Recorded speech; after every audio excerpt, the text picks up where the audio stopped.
I wanted to talk about why I consider the God of the Bible to be a terrible, evil character.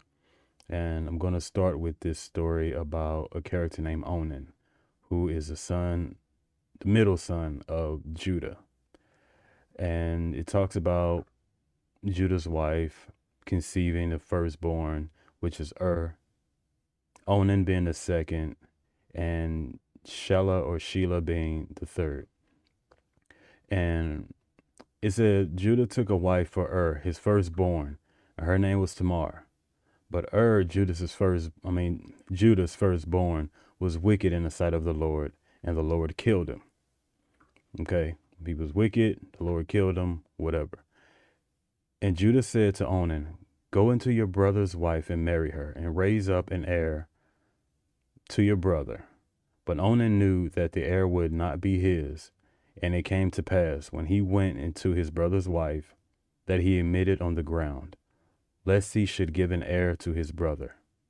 And the thing which he did displeased the Lord, therefore he killed him also. I was told about a covenant with God to where people actually did that, would marry their brothers' wives to somehow continue that line. It doesn't make sense because genetically that's not your brother's kid, like you and your brother, even though you came from the same parents. Those kids just aren't interchangeable between the siblings. That's stupid.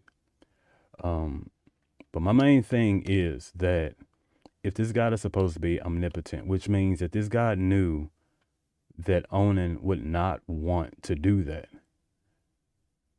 and to even have him in a position, and mind you, God did put Onan in that position by killing God made the decision to kill thus passing the burden on to Onan, knowing Onan would not want to do that.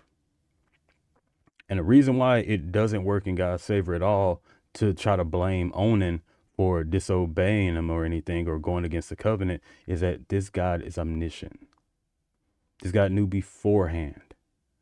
Plus, this God literally just could have waited until had a baby with Tamar, then killed thus skipping over having to put Onan through that and killing him.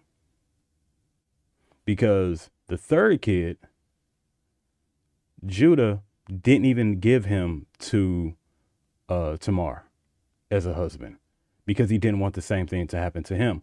And nothing happened to him in that story. He wasn't obligated to marry her. It was just that if he was put into marriage with her, that not knocking her up would displease God. So the whole situation could have been avoided by God, who's omniscient, knowing that Onan would not want to do that, and did nothing when Judah didn't give the third son to her.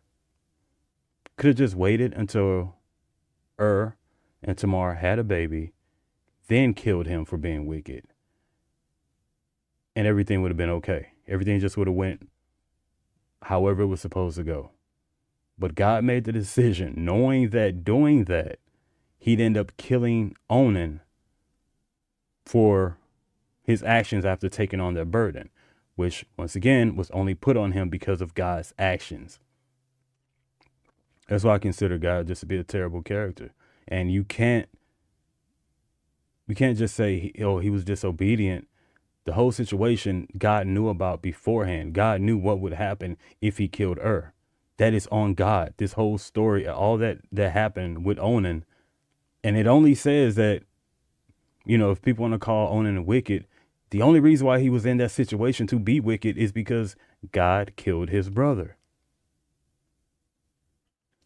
So if anyone out there knows how this doesn't fall upon God for killing before could have a kid with Tamar, thus putting that burden on Onan and knowing that Onan wouldn't want to do that, thus, being displeased and killing him, I would love to hear that from anyone.